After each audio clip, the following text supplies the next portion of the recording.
Welcome to Talking Tech, our new web series where we talk with Hillsborough teachers about their experiences with virtual teaching and learning.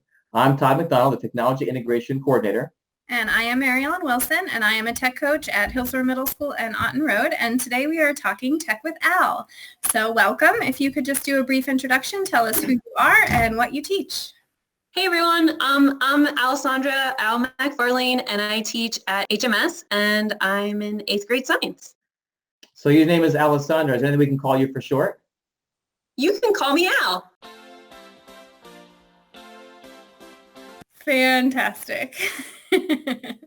All right. So Al, if you could, I know that you've been working really hard to make sure that your students are not bored during virtual learning. So if you can talk to us about a couple of the awesome things that you've been doing. Well, funny that you mentioned that because I got a great example to show you, and it's Jamboard.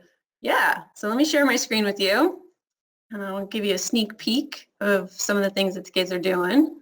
So we started a new phenomenon in our genetics unit where students had to ask questions about how weeds grow. And I utilized Jamboard in order to generate questions. Normally in class, we would get Post-its, like actual Post-its, and the kids would write their questions on the Post-it, and we would organize them on the lab tables and figure all that out. But that's kind of hard to do virtually. So Jamboard is a perfect way to get the kids asking questions with Post-its because they can generate a Post-it from one of the tools on the sides, and it comes up like a little text box and they can jot down. So what we ended up doing is creating multiple frames for each class so that the kids had lots of room to write their questions down. And originally I was going to sort their questions into categories. So that's why I had these category boxes at the top. But then I realized that all of these questions would take so long for me to have to organize that I should have the kids organize them. And then we used Padlet in order to create their organized list of questions. So we reviewed the different types of questions, and each of these sections on Padlet corresponds to a category or a group of typical questions that the kids asked. And then they went in and copy and pasted their questions into each of those little categories. So Jamboard worked out really well because we were able to kind of mimic what we would do normally in the classroom, but in a virtual setting. I have also used Jamboard during Google Meet to draw out ideas for kids. So we were learning about weather and climate before we left for distance learning, and we were still kind of figuring out currents and ocean currents. So I was able to open up a Jamboard and start drawing out some ideas. I drew our sun, and I made our Earth,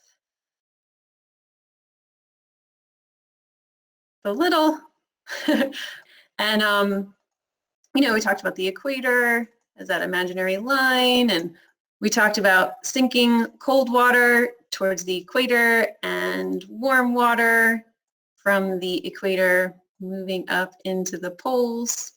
And we were able to draw convection currents like this. And it's really easy. All you're doing is kind of toggling between colors and being able to draw what you're trying to express to the kids.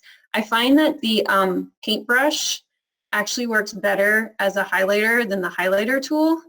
So if I hit the paintbrush and I wanted to highlight, the fact that this is the northern hemisphere, it kind of shades in a little nicer than the highlighter tool, which is kind of like a chisel marker. So you have to play around with it and see what you like, but this was really great to kind of talk to the kids about ocean currents and drawing it out for them like we would do normally in class. I think that's great. I think that we just in the last couple of weeks have realized that Jamboard is really versatile, and I love that you're using it as a whiteboard in a live session, but it also can be a collaborative space for kids in any other session. So I think we'll definitely look to get more Jamboard resources posted for teachers in the next few days and weeks. So the next question I have for you is, what's next? I am looking forward to next week where I'm going to post a Jamboard for each individual class, and each student's going to have their own frame, and they're going to post a model of the scientific phenomenon that we've been learning about, and we're going to do a gallery walk and use that same Post-it feature to leave feedback to each other. So we would normally do that in class, but this is the best way that we can kind of replicate that real class experience. Al, I want to say thank you very much for meeting with us today and for talking tech and showing us your Jamboard. You're very welcome. It was a pleasure. Anytime.